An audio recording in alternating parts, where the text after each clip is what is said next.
Mira Ilanov, and today I'm going to be talking to you about email marketing tactics that comes to the little things.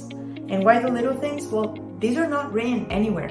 They're just important things that you might want to consider when it comes to email marketing. This was inspired because I lost a loved one this week who really focused on the little ones, the trees, the flowers, things like that. And it's really a metaphor for life, but I want to apply it to email marketing. So here it goes. The first thing, be creative. Don't worry what people are gonna think. Nobody's gonna care if it works or if it doesn't work, but it's not gonna work if you don't try.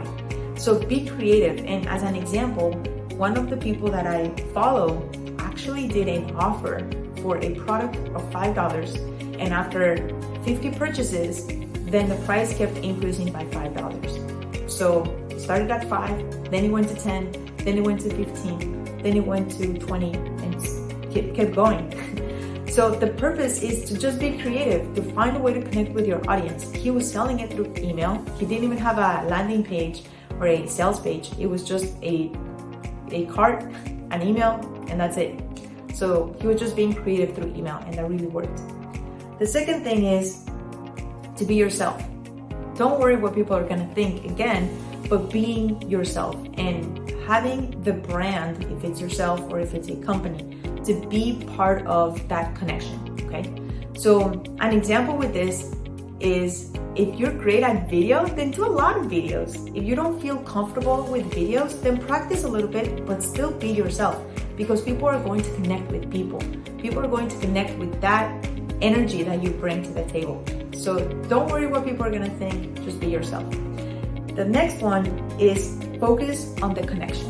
And why the connection? Well, there's gonna be some times where you're just not sure what you should be doing.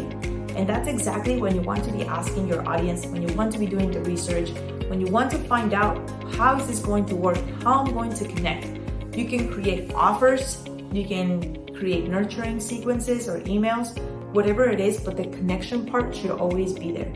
And if your offer is too good to be true, that's awesome because you're over delivering. Of course, you always have to be careful and make sure that you have an unbelievable offer, but an offer that's going to make sense. So you have to draw the line somewhere, but the whole point is to make that connection and to make sure that your audience is listening and having that connection with you as well.